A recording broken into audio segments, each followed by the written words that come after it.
Hello everyone. आप सभी का आपके अपने channel GS bye Kiran Yadav में स्वागत है। आज की क्लास में हम कुछ जो जीएस के क्वेश्चन हैं उसमें जो टॉपिक रहेगा हमारा वो रहेगा रक्त। रक्त से रिलेटेड जितने भी एमसीक्यू है वो आज की क्लास में हम सोल्व करने वाले हैं कि कौन कौन से एमसीक्यू यहाँ से बन सकते हैं। जो रक्त है वो किसका हिस्सा है? प्री संचरण तंत्र है, उसका एक हिस्सा होता है। रक्त है वो किसका हिस्सा? प्री संचरण तंत्र का हिस्सा है। तो इसी से रिलेटेड एमसीक्यू आज की क्लास में हमें सोल्व करने हैं।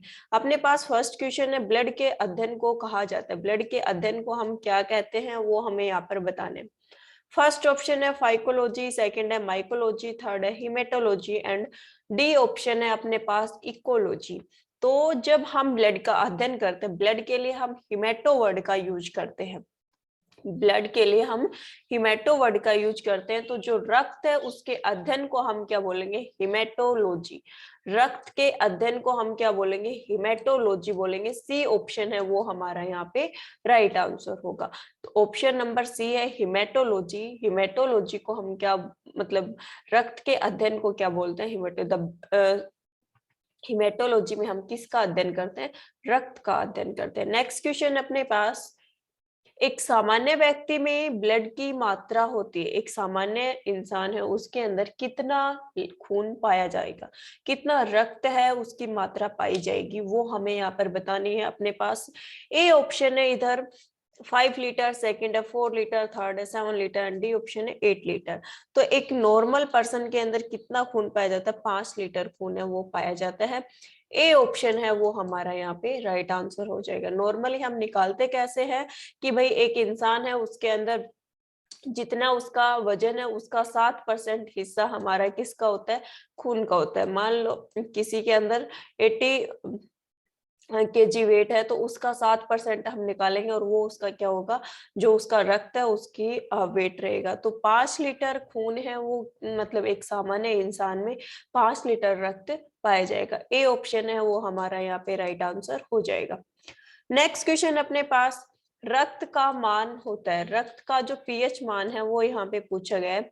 पीएच मान कितना होगा रक्त का वो हमें यहाँ पर बताना है। पोटेंशियल ऑफ हाइड्रोजन, हाइड्रोजन के कितने अणु है वो पाए जाएंगे। तो रक्त का जो पीएच होता है वो कितना होता है वो इधर बताना है। तो फर्स्ट ऑप्शन अपने पास 6.8, सेकंड है 7, थर्ड है 7.4, डी ऑप्शन है 6। तो जो रक्त का पीएच होता है, जो ब्लड है उसका पीएच होता है वो होता है 7.4। हल्का क्षारीय होता है। मतलब थोड़ा सा कैसा रहेगा? बेसिक रहेगा, हल्का क्षारीय रहेगा। सी ऑप्शन हमारा यहाँ पे राइट आंसर होगा कि रक्त का पीएच मान है वो कितना होगा? 7.4 होगा। सी ऑप्शन हमारा यहाँ पे राइट आंसर हो जाएगा। नेक्स्ट क्वेश्चन अपने पास, ब्लड किस प्रकार का ऊतक है? जो रक्त है वो किस प्रकार का ऊतक है वो चीज हमें यहाँ पर बतानी है। तो फर्स्ट ऑप्शन है उपकला ऊतक, सेकंड है कंकालीय ऊतक, थर्ड है तरल संयोजी ऊतक, डी ऑप्शन है पेशीय ऊतक। तो जो ब्लड होगा वो किस प्रकार का ऊतक है? वो है तरल संयोजी ऊतक। ये संयोजी ऊतक करवाया, वहां भी बताया था कि संयोजी ऊतक है वो क्या क्या इंक्लूड कर रहा था? ब्लड, अस्थि, उपास्थि, कंडरा, स्नायु। ये सारी चीजें किसका हिस्सा थी? संयोजी ऊतक का हिस्सा थी। संयोजी ऊतक इन सब में पाया जाता है। तो ब्लड किस प्रकार का ऊतक हुआ? संयोजी ऊतक हुआ। ये तरल संयोजी ऊतक है, पूरे शरीर को ये जोड़ के रखता है। संयोजी ऊतक है वो सबसे बड़ा ऊतक होता है। तो अपना यहाँ पे सी ऑप्शन है वो राइट आंसर हो जाएगा कि ब्लड है वो तरल संयोजी ऊतक होगा। सी ऑप्शन है वो हमारा यहाँ पे राइट आंसर हो जाएगा। नेक्स्ट क्वेश्चन अपने पास, ब्लड का सर्वाधिक भाग कौन बनाता है? सबसे ज्यादा ब्लड के अंदर क्या चीज पाई जाएगी वो बताना है हमें। तो फर्स्ट ऑप्शन है plasma, second RBC, C option है डब्ल्यूबीसी एंड डी ऑप्शन है प्लेटलेट्स। हमने पढ़ा था कि भाई रक्त है वो दो प्रकार का होता है, एक तो ठोस होगा, दूसरा क्या था? तरलीय पदार्थ। ठोस और तरलीय। तरलीय पदार्थ था वो कितना था अपना? तरलीय पदार्थ ब्लड के अंदर कितना था? 55%। 55% क्या था? तरलीय पदार्थ था। और 45% क्या था? 45% क्या था? यहाँ पे ठोस पदार्थ था। तरलीय पदार्थ में हम किस चीज के बारे में बात कर रहे थे? प्लाज्मा के बारे में बात कर रहे थे। प्लाज्मा है वो क्या है? तरलीय पदार्थ में आएगा। और जो ठोस पदार्थ है इसमें हमने किस किस की बात की थी, कणिकाएं और बिंबाणु। ठोस है उसके अंदर ब्लड का जो ठोस पार्ट होगा, हिस्सा होगा, उसमें क्या क्या आएंगे, बिंबाणु और कणिकाएं। तो यहाँ पे पूछा गया कि सबसे ज्यादा हिस्सा कौन सा है, और ऑप्शन दे दी, मतलब एक में ठोस पदार्थ दे दिया, आरबीसी लाल रक्त कणिकाएं, डब्ल्यूबीसी श्वेत रक्त कणिकाएं, प्लेटलेट्स, बिंबाणु। एक में तो तीन ऑप्शन हमें किसके दे दिए, ठोस के दे दिए, और ठोस कितना है 45%, 45% है। और अकेला प्लाज्मा कितना है तरलीय पदार्थ में, और कितना था 55%, 55%। तो अपना जो ए ऑप्शन है वो राइट आंसर हो जाएगा कि ब्लड का सर्वाधिक हिस्सा क्या होता है, प्लाज्मा होता है 55%। ए ऑप्शन है वो हमारा यहाँ पे राइट आंसर हो जाएगा। नेक्स्ट क्वेश्चन अपने पास, प्लाज्मा में जल की मात्रा कितनी होती है। प्लाज्मा के अंदर जो जल की मात्रा है वो हमें यहाँ पर बतानी है। तो प्लाज्मा में क्या क्या परसेंट था, एक तो जल था, दूसरा इसके अंदर प्रोटीन्स थे, और प्रोटीन के अलावा खनिज लवण, प्रोटीन थे, खनिज थे, और इसके अलावा कुछ कार्बोहाइड्रेट थे। तो जल कितना था, हम 90%, खनिज कितने थे 7%, सॉरी प्रोटीन 7%, खनिज 3%, और 3% में क्या आ रहा था, कार्बोहाइड्रेट है, वो भी 3% में ही यहाँ पे इंक्लूड हो रहा था। तो ये हो गया अपने पास इसका रेशियो। तो जल का रेशियो, हम जल की मात्रा हमें यहाँ पर बताने के कितना प्रतिशत जल इसमें पाया जाएगा। फर्स्ट ऑप्शन अपने पास 70 to 72, मतलब 70 से 72%, या फिर 80 से 90, या 8 से 10, या फिर 90 से 92। तो जो हमारा राइट 90 देखो यहाँ भी आ गया और यहाँ भी आ गया, तो हमारा जो राइट आंसर होगा वो होगा 90 से 92। 90 से आगे बढ़ सकता है जल की मात्रा, लेकिन घट नहीं सकती है प्लाज्मा के अंदर। अगर घटेगी तो प्लाज्मा गाढ़ा होगा, खून गाढ़ा होगा। डी ऑप्शन है वो हमारा यहाँ पे राइट आंसर होगा कि प्लाज्मा में जल का कितना प्रतिशत हिस्सा पाया जाता है, 90 से 92% हिस्सा वो पाया जाता है। तो डी ऑप्शन है वो यहाँ पे राइट आंसर हो जाएगा।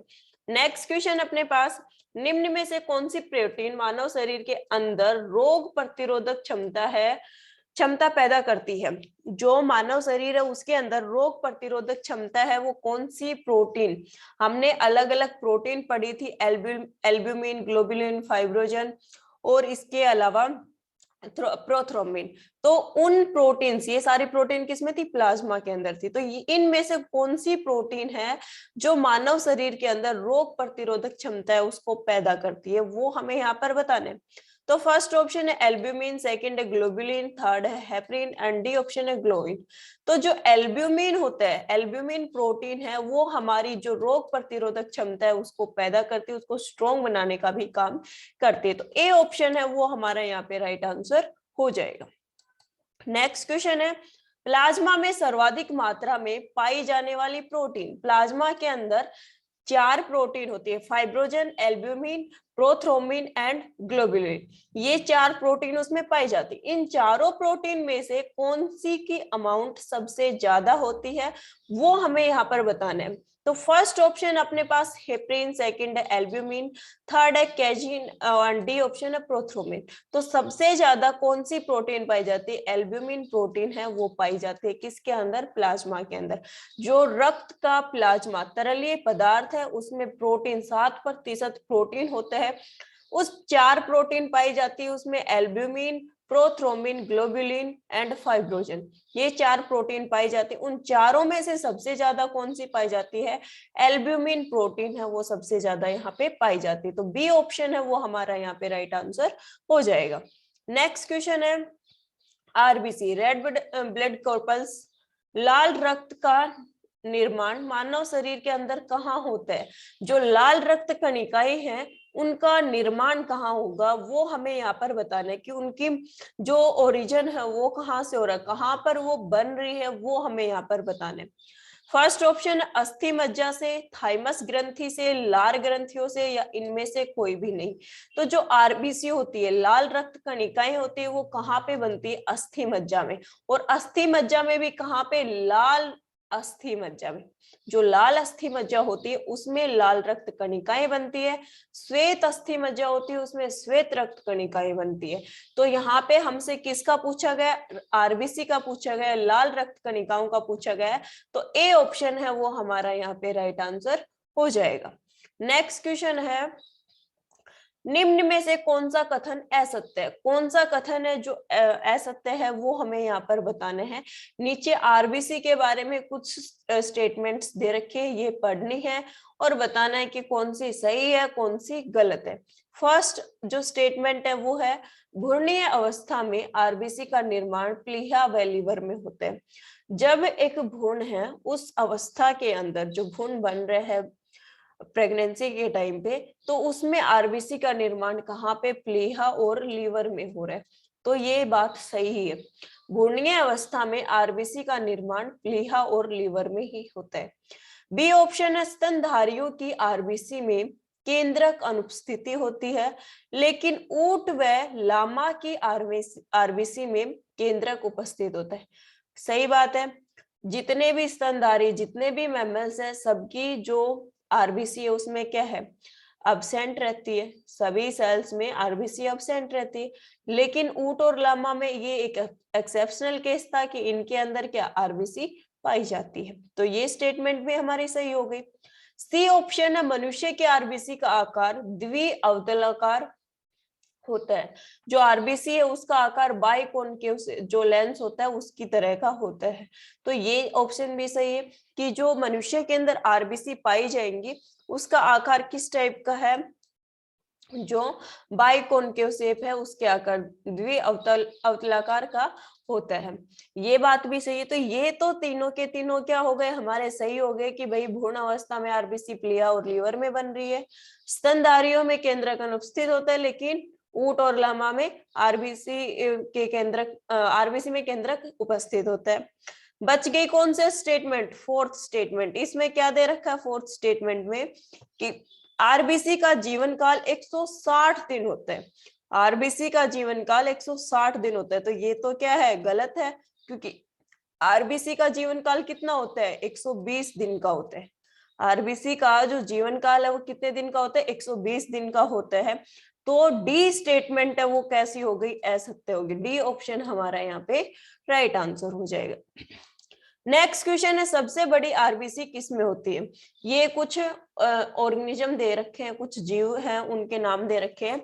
इनमें से कौन से में सबसे बड़ी आरबीसी पाई जाएगी वो हमें यहाँ पर बताना है। फर्स्ट ऑप्शन है मेंढकों में, सेकंड है सर्पों में, थर्ड है मनुष्य, डी है कस्तूरी हिरण। तो जो मेंढक होते हैं उनके अंदर सबसे बड़ी आरबीसी पाई जाती है। जो मेंढक होते हैं उनके अंदर सबसे बड़ी आरबीसी है वो पाई जाती है। ए ऑप्शन है वो हमारा यहाँ पे राइट आंसर हो जाएगा। नेक्स्ट क्वेश्चन है, पुरुषों में आरबीसी की संख्या कितनी होती है। मेंस में जो मेल्स होते हैं उनमें आरबीसी की संख्या बतानी है। फर्स्ट ऑप्शन है 3 मिलियन, सेकंड है 5 मिलियन, सी ऑप्शन है 7 मिलियन और डी ऑप्शन है 50 मिलियन। तो जो मेल्स होते हैं, पुरुष होते हैं, उनमें आरबीसी की संख्या होती है 5 मिलियन। आरबीसी की संख्या होगी 5 मिलियन। बी ऑप्शन है वो हमारा यहाँ पे राइट आंसर हो जाएगा। नेक्स्ट क्वेश्चन है, मनुष्य की आरबीसी का जीवन काल कितना होता है। जीवन काल बताना, उसका लाइफ टाइम बताना है कि कितना लाइफ टाइम रहेगा। तो मनुष्य की आरबीसी का जीवन काल कितना होता है, 120 दिन होता है या फिर 140, 8 से 10 दिन या 2 से 4 दिन। तो मनुष्य की आरबीसी का जो टाइमिंग होता है वो कितना होता है, 120 दिन होता है। 120 दिन मतलब कितने, 120 दिन का टाइम पीरियड यहाँ पे हो जाएगा, 4 महीने का टाइम पीरियड यहाँ पे हो जाता है। तो ए ऑप्शन है वो हमारा यहाँ पे राइट आंसर हो जाएगा। नेक्स्ट क्वेश्चन अपने पास, आरबीसी का कब्रिस्तान किसे कहा जाता है। आरबीसी का कब्रिस्तान कहाँ पे जाके वो मर जाती है वो हमें यहाँ पर बताना है कि कौन सा ऑर्गन है जहाँ पे वो जाके मर जाएंगे उसको आरबीसी का कब्रिस्तान बोलते हैं। तो फर्स्ट ऑप्शन है प्लीहा या तिली, सेकंड है लार ग्रंथि, थर्ड है थाइमस ग्रंथि, डी ऑप्शन है अग्नाशय ग्रंथि। तो जो प्लीहा है मतलब जिसको हम स्प्लीन बोलते हैं, तिली बोलते हैं, उसके अंदर जो आरबीसी है वो जाके मर जाते हैं, उसको आरबीसी का कब्रिस्तान कहा जाता है। स्प्लीन को, प्लीहा को आरबीसी का कब्रिस्तान कहा जाता है। ए ऑप्शन है वो यहाँ पे हमारा राइट आंसर होगा। नेक्स्ट क्वेश्चन है आरबीसी की कमी से होने वाला रोग। अगर हमारे अंदर लाल रक्त कणिकाएं हैं, उनकी कमी हो जाती है, अगर हमारे अंदर लाल रक्त कणिकाओं की कमी हो जाती है तो कौन सी बीमारी हमें हो जाएगी? तो फर्स्ट ऑप्शन है पॉलीसाइथेमिया, सेकंड है अनीमिया, थर्ड है ल्यूकोमिया, फोर्थ है ल्यूकोपीनिया। तो पॉलीसाइथेमिया होती है जब आरबीसी बढ़ जाती है, आरबीसी की संख्या बढ़ गई तो फिर क्या होते हैं, हमें पॉलीसाइथेमिया होती है। ल्यूकोमिया है, ये कब होती है? जब डब्ल्यूबीसी की संख्या बढ़ जाती है, जिसको हम ब्लड कैंसर का भी नाम देते हैं। और ल्यूकोपीनिया जब डब्ल्यूबीसी की संख्या घट जाती। आरबीसी की कमी हो गई तो उस टाइम कौन सी बीमारी होगी? अनीमिया बीमारी हमें हो जाती है। जब लाल रक्त कणिकाओं की कमी हो जाती है तो हमें अनीमिया बीमारी हो जाती है। तो बी ऑप्शन है वो हमारा यहाँ पे राइट आंसर हो जाएगा। बी ऑप्शन है वो इधर राइट आंसर होगा। नेक्स्ट क्वेश्चन है हीमोग्लोबिन क्या है? हीमोग्लोबिन क्या है? हम रेस्पिरेटरी श्वसन प्रक्रिया पढ़ी थी, वहां भी हीमोग्लोबिन हीमोग्लोबिन कर रहे थे। प्री संचरण तंत्र पढ़ रहे हैं, रक्त के बारे में पढ़ रहे हैं, आरबीसी के बारे में पढ़ रहे हैं, वहां भी हम हीमोग्लोबिन का जिक्र कर रहे हैं। तो ये हीमोग्लोबिन है क्या, वो हमें यहाँ पर बताना है। तो फर्स्ट ऑप्शन एक प्रकार का प्रोटीन, सेकंड है श्वसन वर्णक, सी है दोनों, एंड डी है एंटीजन। तो जो हीमोग्लोबिन है वो एक प्रोटीन भी है और श्वसन वर्णक भी है। हीमोग्लोबिन एक प्रोटीन भी है और रेस्पिरेटरी पिगमेंट भी है। जो हीमोग्लोबिन है वो क्या है? एक जो प्रोटीन भी है और एक श्वसन वर्णक भी है। तो बी ऑप्शन है वो हमारा यहाँ पे राइट आंसर हो जाएगा। बी ऑप्शन हमारा यहाँ पे राइट आंसर हो जाएगा। हीमोग्लोबिन क्या है? सॉरी, श्वसन वर्णक भी है और एक प्रकार का प्रोटीन भी है। तो सी ऑप्शन हमारा यहाँ पे राइट आंसर होगा। जो सी ऑप्शन है वो इधर राइट आंसर होगा कि हीमोग्लोबिन एक प्रकार का प्रोटीन भी है और श्वसन वर्णक भी है। तो सी ऑप्शन राइट आंसर हो जाएगा। नेक्स्ट क्वेश्चन है हमारा, पुरुषों में हीमोग्लोबिन की मात्रा कितनी होती है? पुरुषों के अंदर जो हीमोग्लोबिन की मात्रा है वो कितनी होगी, वो हमें यहाँ पर बताना है। तो फर्स्ट ऑप्शन है 12 to 16 ग्राम पर 100 ml, सेकंड है 12 to 14 ग्राम पर 100 ml, सी ऑप्शन है 18 ग्राम पर 100 ml एंड डी ऑप्शन है 8 to 10 ग्राम पर 100 ml। तो जो पुरुषों के अंदर हीमोग्लोबिन की मात्रा होती है वो कितनी होती है? 12 से 16, 12 से 16 पर 100 ml, मतलब 100 ml जो ब्लड है उसके अंदर पुरुषों के अंदर कितना हीमोग्लोबिन पाया जाएगा? 12 से 16 ग्राम। ए ऑप्शन है वो हमारा यहाँ पे राइट आंसर हो जाएगा। नेक्स्ट क्वेश्चन है, हीमोग्लोबिन में कौन सी प्रोटीन पाई जाती है? हीमोग्लोबिन है उसके अंदर कौन सी प्रोटीन पाई जाएगी? तो इसका नाम ही रिप्रेजेंट कर रहा है क्या? एक प्रोटीन का नाम आ रहा है यहाँ पे ग्लोबिन। तो कौन सी प्रोटीन होगी? कैसिन होगी या एल्ब्यूमिन होगी या ग्लोबिन होगी या हेपरिन होगी? तो हीमोग्लोबिन के अंदर कौन सी प्रोटीन पाई जाएगी? ग्लोबिन प्रोटीन है वो यहाँ पे पाई जाती है। सी ऑप्शन है वो हमारा यहाँ पे राइट आंसर हो जाएगा। नेक्स्ट क्वेश्चन है, एक हीमोग्लोबिन का अणु अपने साथ कितने ऑक्सीजन के अणुओं को बांधता है? हीमोग्लोबिन है, एचबी है, ये एक बार में कितने ऑक्सीजन को अपने साथ बाइंड अप करके लेकर जाएगा? जो कुपिकाएं हैं, फेफड़ों की कुपिकाएं, वहां से कितने ऑक्सीजन है उनको एक साथ बाइंड अप करके लेके जाता है, जोड़ के लेके जाता है और जो ऑक्सी हीमोग्लोबिन है उसकी फॉर्मेशन करता है। तो कितने अणु जाएंगे? 2 जाएंगे या 4 जाएंगे या 6 जाएंगे या 8 जाएंगे? तो हीमोग्लोबिन एक बार में अपने साथ 4 ऑक्सीजन के अणुओं को जोड़कर ले जाता है, उसके साथ बाइंडिंग करके ले जाता है। तो बी ऑप्शन है वो हमारा यहाँ पे राइट आंसर हो जाएगा। नेक्स्ट क्वेश्चन है हमारा, हीमोग्लोबिन का रंग कैसा होता है? हीमोग्लोबिन है उसका रंग कैसा होगा? लाल रंग होगा, बैंगनी होगा, हरा होगा या फिर काला होगा? तो जो हीमोग्लोबिन है उसका रंग कैसा होता है? लाल होता है। और इसी वजह से हमारे ब्लड का भी रंग कैसा होता है? लाल होता है। रक्त का लाल रंग किसकी वजह से? हीमोग्लोबिन पिगमेंट की वजह से होता है। तो हीमोग्लोबिन का रंग कैसा है? लाल है। ब्लड का रंग भी कैसा होता है? लाल होता है। तो ए ऑप्शन है वो हमारा यहाँ पे राइट आंसर हो जाएगा। नेक्स्ट क्वेश्चन है, ऊंचाई पर जाने पर आरबीसी की संख्या बढ़ेगी या घटेगी? जैसे जैसे हम ऊंचाई पे जा रहे हैं तो उस हिसाब से आरबीसी की संख्या घटती है या बढ़ती है, वो चीज हमें यहाँ पर बतानी है। तो ए ऑप्शन है बढ़ती है, सेकंड है घटती है, सी है अपरिवर्तित, या डी ऑप्शन है पहले घटती है फिर बढ़ती है। तो हम जैसे जैसे ऊपर की तरफ जाते हैं, ऊंचाई की तरफ जाते हैं, तो जो आरबीसी की संख्या है वो बढ़ती है। और बढ़ाएगा कौन? किडनी से एक हार्मोन रिलीज होता है और वही हार्मोन क्या करता है? आरबीसी की संख्या को बढ़ाने का काम करता है जब हम ऊंचाई वाले एरिया में जाते हैं। नेक्स्ट क्वेश्चन है, डब्ल्यूबीसी की संख्या होती है, डब्ल्यूबीसी की कितनी संख्या होती है वो हमें यहाँ पर बताना है। ए ऑप्शन है 6,000 to 8,000, बी ऑप्शन है 5 to 8 लाख, सी ऑप्शन है 50 to 55 lakh and D option है 40 to 45 लाख। तो जो डब्ल्यूबीसी है हमारी श्वेत रक्त कणिकाएं हैं, उसकी कोशिका उसकी औसत मात्रा हमें यहाँ पर बतानी, उसकी संख्या हमें यहाँ पर बतानी। तो कितनी होती है? 6,000 से 8,000।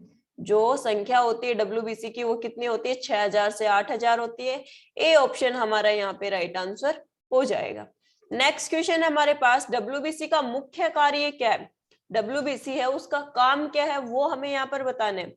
फर्स्ट ऑप्शन है रक्त का थक्का बनाने में सहायता करती है, के परिवर्तन में सहायता करती है, रोग प्रतिरोधक क्षमता का विकास अथवा संक्रमण के विरुद्ध लड़ने की क्षमता प्रदान करती है, या उपयुक्त में से कोई भी नहीं। तो डब्ल्यूबीसी है वो हमारी रोग प्रतिरोधक क्षमता का विकास करती है और कोई भी हमारे अंदर संक्रमण हो रहा है, कोई भी बीमारी हो रही है, उसके खिलाफ लड़ने का काम करती है। तो सी ऑप्शन है वो हमारा यहाँ पे राइट आंसर हो जाएगा कि डब्ल्यूबीसी का मुख्य कार्य क्या होगा?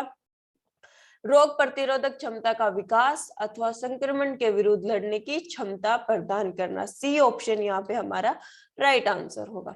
नेक्स्ट क्वेश्चन है, रक्त में आरबीसी और डब्ल्यूबीसी का अनुपात क्या है? दोनों का अनुपात हमें यहाँ पर बताना है। जो आरबीसी और डब्ल्यूबीसी है उसका अनुपात बताना है कि कितना अनुपात इसका होता है। तो फर्स्ट ऑप्शन है 1:600, सेकंड है 600:1, थर्ड ऑप्शन है 3:2 एंड डी ऑप्शन है 2:3। तो जो आरबीसी डब्ल्यूबीसी है उसका रेशियो कितना होता है? उसका रेशियो होता है हमारा 600:1। बी ऑप्शन है वो हमारा यहाँ पे राइट आंसर हो जाएगा। नेक्स्ट क्वेश्चन है हमारे पास, प्लेटलेट्स या थ्रोम्बोसाइट का कार्य क्या है?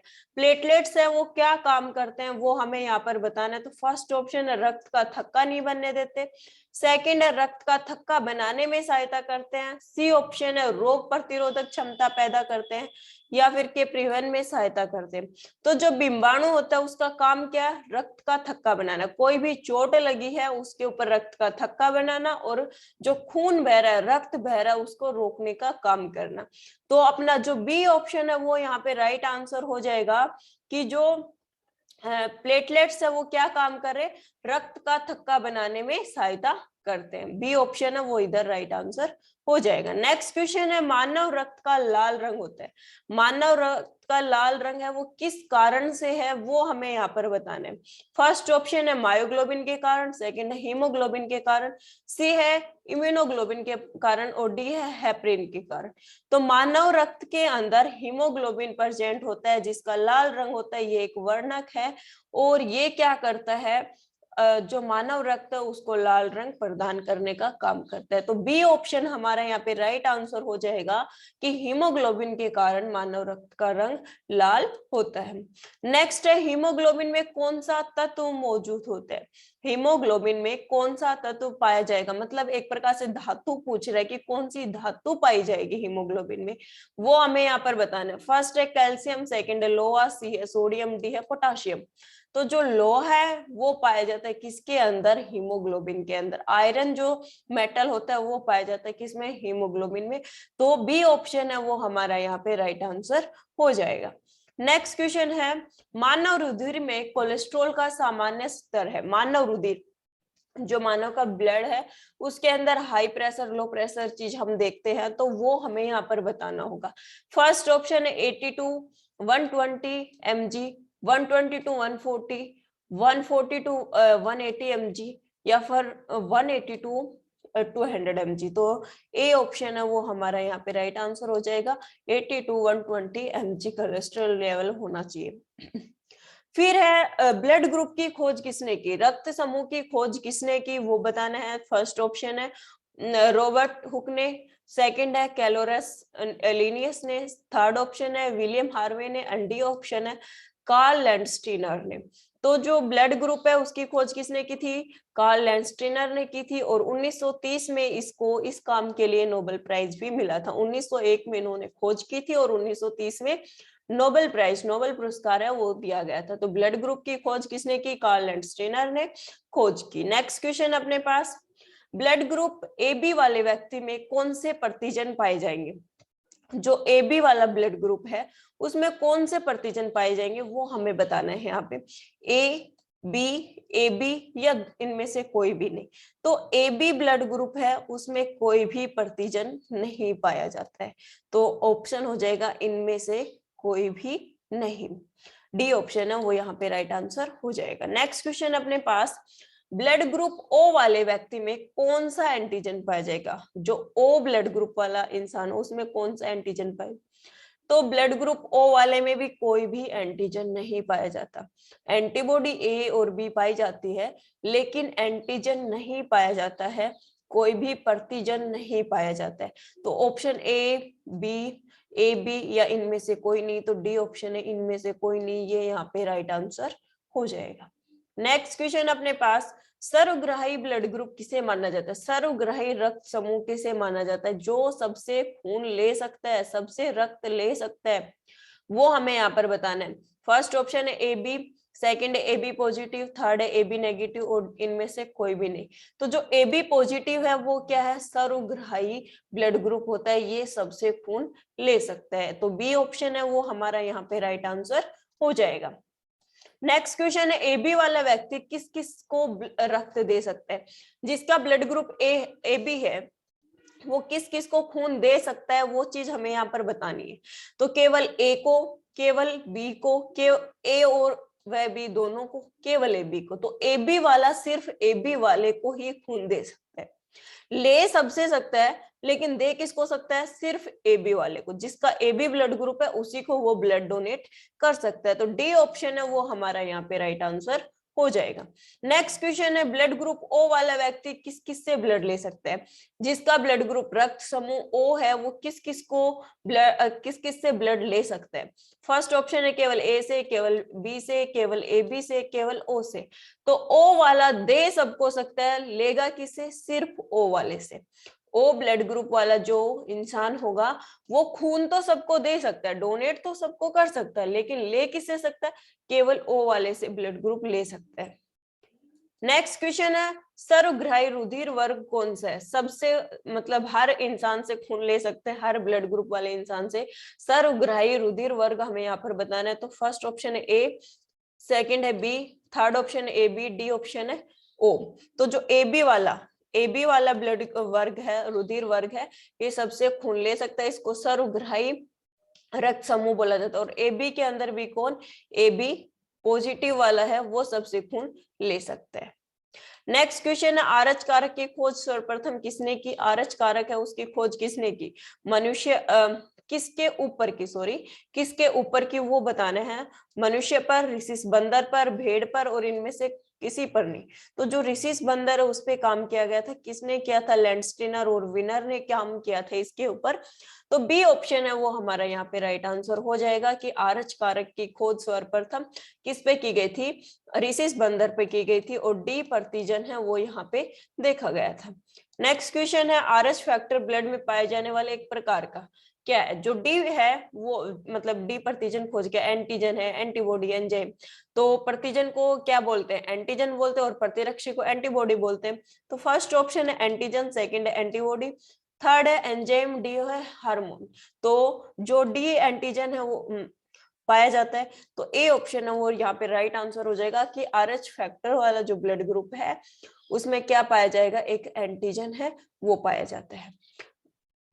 नेक्स्ट क्वेश्चन अपने पास, एंटीजन वह पदार्थ है जो, एंटीजन क्या है, प्रतिजन है क्या, तो प्रतिजन है कोई भी ऐसा हानिकारक तत्व जो हमारे शरीर में आ रहा है और फिर हमारा शरीर उसके खिलाफ क्या बना रहा है, प्रतिरक्षी बना रहा है, तो वो क्या है, एंटीजन। तो फर्स्ट ऑप्शन है। हानिकारक जीवाणु को नष्ट करता है, नहीं। एंटीबॉडी नष्ट करती है। शरीर के ताप को कम करता है, नहीं। शरीर के ताप को तो वाटर कंटेंट, प्लाज्मा वाला एरिया वो कम करता है। सी ऑप्शन है, प्रतिरक्षी के निर्माण को उत्पित करता है। प्रतिरक्षी है वो बनाने में सहायता करता है कि हाँ एंटीजन आएगा तो उसी के खिलाफ तो एंटीबॉडी बनेगी। और डी ऑप्शन है इनमें से कोई नहीं, तो सी ऑप्शन है वो राइट आंसर होगा कि भाई कोई भी एंटीजन एंटर करेगा, कोई भी प्रतिजन है वो एंटर करेगा तो हमारे शरीर में क्या बनती है, एंटीबॉडी है वो बनती है। तो सी ऑप्शन हमारा यहाँ पे राइट आंसर हो जाएगा। नेक्स्ट है, इनमें से कौन सा संक्रमण से हमारी रक्षा करता है, कौन है डब्ल्यूबीसी, आरबीसी, रक्त प्लाज्मा या हीमोग्लोबिन, इनमें से कौन है जो हमारे संक्रमण, कोई भी बीमारी हो रही है उससे हमारी रक्षा करता है। तो आरबीसी का काम क्या है भाई, ऑक्सीजन की सप्लाई करना। रक्त प्लाज्मा है ये उसको फ्लूइडिमेट्रिक्स प्रोवाइड करता है, उसको बहने में सहायता कर रहा है, पीएच को मेंटेन कर रहा है। हीमोग्लोबिन है वो लाल कलर प्रोवाइड कर रहा है। बच गया कौन, डब्ल्यूबीसी। तो डब्ल्यूबीसी का काम क्या है, रोग प्रतिरोधक क्षमता को बढ़ाना। तो रोग प्रतिरोधक क्षमता बढ़ रही है तो संक्रमण के खिलाफ रक्षा भी कौन कर रहा है, हमारा डब्ल्यूबीसी कर रही है। तो बी ऑप्शन है वो हमारा यहाँ पे राइट आंसर हो जाएगा। नेक्स्ट क्वेश्चन है, प्रतिरक्षा का सर्वाधिक संबंध, प्रतिरक्षा सबसे ज्यादा कहाँ बनती है, लिम्फोसाइट में, मोनोसाइट में, आरबीसी में या थ्रोम्बोसाइट में। तो जो लिम्फोसाइट होती है, लिम्फोसाइट क्या है, डब्ल्यूबीसी का एक प्रकार है। 5 प्रकार की डब्ल्यूबीसी हमने पढ़ी है, तो लिम्फोसाइट है वो इनमें से एक है। तो लिम्फोसाइट है वो क्या करती है, जो प्रतिरक्षा है हमारी एंटीबॉडी है उसको बनाने में सहायता करती है। तो ए ऑप्शन है वो हमारा यहाँ पे राइट आंसर हो जाएगा। लिम्फोसाइट में 2 प्रकार की सेल होती है, टी सेल और बी सेल, जो कि एंटीबॉडी फॉर्मेशन में सहायता करेंगे। नेक्स्ट क्वेश्चन है, रुधिर का निर्माण कहलाता है, रुधिर का निर्माण हो रहा है उसको हम क्या बोलेंगे, हीमोलाइसिस, हीमोपोइसिस, एनोक्सीमिया या फिर ग्लाइकोलाइसिस। तो जो रुधिर का निर्माण हो रहा है, रक्त का निर्माण हो रहा है उसको क्या बोला जाता है, हीमोपोइसिस बोला जाता है। रक्त के निर्माण को हम क्या बोलते हैं, हीमोपोइसिस। बी ऑप्शन है वो हमारा यहाँ पे राइट आंसर हो जाएगा। फिर आरबीसी में ग्लोबिन की प्रतिशतता कितनी होती है, आरबीसी है उसमें हीमोग्लोबिन है वो कितना प्रतिशत पाया जाएगा, 48, 34, 10 या 20। तो आरबीसी में जो हीमोग्लोबिन है वो कितना प्रतिशत पाया जाता है, 34%, मतलब 34% हीमोग्लोबिन है आरबीसी में वो पाया जाता है। तो बी ऑप्शन है वो हमारा यहाँ पे राइट आंसर हो जाएगा। नेक्स्ट है, खुला परिवहन तंत्र किसमें पाया जाता है, ओपन सर्कुलेटरी सिस्टम की बात करें, खुला परिसंचरण तंत्र किसमें पाया जाएगा, परिवहन तंत्र किसमें पाया जाएगा, वो चीज हमें इधर बतानी। तो फर्स्ट ऑप्शन है कीटों में, सेकंड है जोक में, डी है मोलस्का में और इन सभी में। तो इन सभी के अंदर किस टाइप का सिस्टम पाया जाता है, खुला परिसंचरण तंत्र पाया जाता है, कीटों में भी, जोक में भी और मोलस्का में भी, सब में क्या है, खुला परिसंचरण तंत्र पाया जाता है। तो डी ऑप्शन हमारा यहाँ पे राइट आंसर हो जाएगा। नेक्स्ट है, पट्टिकाणु को दूसरा नाम क्या है, जो प्लेटलेट्स होते हैं उसका दूसरा नाम पूछा है, ल्यूकोसाइट, इर्थ्रोसाइट, रक्ताणु या पट्टिकाणु या फिर थ्रोम्बोसाइट। तो ल्यूकोसाइट किसका था, डब्ल्यूबीसी का था, इर्थ्रोसाइट आरबीसी का होता है, और प्लेटलेट्स ये दोबारा से पट्टिकाणु यहीं पे दे दिया, प्लेटलेट्स बिंबाणु जिसको बोलते हैं, और प्लेटलेट्स को हम क्या बोलते हैं, थ्रोम्बोसाइट बोला जाता है, प्लेटलेट्स को और क्या बोलते हैं, थ्रोम्बोसाइट। तो डी ऑप्शन है वो हमारा यहाँ पे राइट आंसर हो जाएगा कि प्लेटलेट्स का दूसरा नाम क्या हो जाएगा, थ्रोम्बोसाइट। नेक्स्ट क्वेश्चन है, रक्त में हीमोग्लोबिन एक सम्मिश्र प्रोटीन भरपूर मात्रा में पाया जाता है, कौन सी धातु पाई जाएगी हीमोग्लोबिन के अंदर, वो हमें यहाँ पर बतानी है, लोहा, रजत, तांबा या सवर्ण। तो सब क्या पाया जाता है, लोहा, आयरन पाया जाता है किसके अंदर, हीमोग्लोबिन के अंदर। तो ए ऑप्शन है वो हमारा यहाँ पे राइट आंसर हो जाएगा। नेक्स्ट क्वेश्चन है, हीमोग्लोबिन में अधिकता बंधुता होती है, हीमोग्लोबिन है वो सबसे ज्यादा बंधुता किसके साथ दर्शाता है, सबसे ज्यादा किसके साथ जुड़ता है, तो सबसे ऑक्सीजन के लिए, कार्बन डाइऑक्साइड के लिए, कार्बन मोनोऑक्साइड के लिए, नाइट्रोजन के लिए। तो जो हीमोग्लोबिन है वो किसके साथ ज्यादा अटैचमेंट शो करता है, किसके साथ बाइंडिंग शो करता है, सबसे ज्यादा कार्बन मोनोऑक्साइड, सबसे ज्यादा carbon monoxide, then O2 and then CO2। सबसे ज्यादा किसके साथ होती है इसकी, CO के साथ, फिर ऑक्सीजन के साथ और फिर CO2 के साथ जो बंद होता है बाइंडिंग है, अब बॉन्डिंग बनाएगा वो सबसे ज्यादा किसके साथ बनाएगा, कार्बन मोनोऑक्साइड के साथ। तो C ऑप्शन है वो हमारे यहाँ पे राइट आंसर हो जाएगा। नेक्स्ट क्वेश्चन है, रक्त में श्वेत कणों का मुख्य प्रयोजन क्या है। रक्त में श्वेत कण उनका मुख्य काम क्या है वो हमें बताना है। श्वेत कण WBC का काम पूछ रहा है यहाँ पे। पोषक तत्वों को ले जाना, संक्रमण से संघर्ष करना, ऑक्सीजन को ले जाना, शक्ति प्रदान करना। तो WBC का काम क्या है, श्वेत रक्त कणिकाओं का काम क्या है, संक्रमण से संघर्ष करना और उसको खत्म करना। बी ऑप्शन है वो हमारा यहाँ पे राइट आंसर हो जाएगा कि श्वेत कण वो संक्रमण के खिलाफ लड़ते हैं और एंटीबॉडी भी बनाते हैं। नेक्स्ट है, सबसे बड़ा श्वेत रुधिराणु क्या है। सबसे बड़ा साइज पूछ लिया यहाँ पे, श्वेत रुधिराणु जो हमने WBC के अलग अलग 5 प्रकार पढ़े हैं उनमें पूछ लिया कि उनमें सबसे बड़ा कौन सा होगा। फर्स्ट है लसिकाणु, लिम्फोसाइट, या फिर मोनोसाइट, या बिंबाणु, या फिर अर्थ्रोसाइट। तो जो WBC है उनके अंदर सबसे बड़ा जो साइज होता है किसका होता है, मोनोसाइट का होता है। सबसे बड़ा साइज किसका होगा, मोनोसाइट का होगा। बी ऑप्शन है वो हमारा यहाँ पे राइट आंसर हो जाएगा। नेक्स्ट क्वेश्चन, ये अपने कुछ MCQ हो गए रक्त से रिलेटेड कि रुधिर में कौन कौन से मतलब क्वेश्चन है वो बन सकते हैं, रक्त से कौन कौन से क्वेश्चन बन सकते हैं। ऑलमोस्ट पार्ट हमने यहाँ पे कवर कर लिया। नेक्स्ट क्लास होगी उसमें हमें प्री संचरण से रिलेटेड कुछ MCQ है वो सोल्व करने हैं। आज की वीडियो अगर आपको कुछ पसंद आई, कुछ समझ में आया, इनमें कुछ इंफॉर्मेटिव लगा तो प्लीज लाइक कर देना, शेयर कर देना, और जो चैनल पे न्यू है वो प्लीज चैनल को सब्सक्राइब कर लीजिए ताकि जो भी आगे वीडियो हो उसका नोटिफिकेशन आपको मिलता रहे। आज की क्लास में इतना ही, मिलते हैं नेक्स्ट सेशन में। Thank you so much, have a nice day.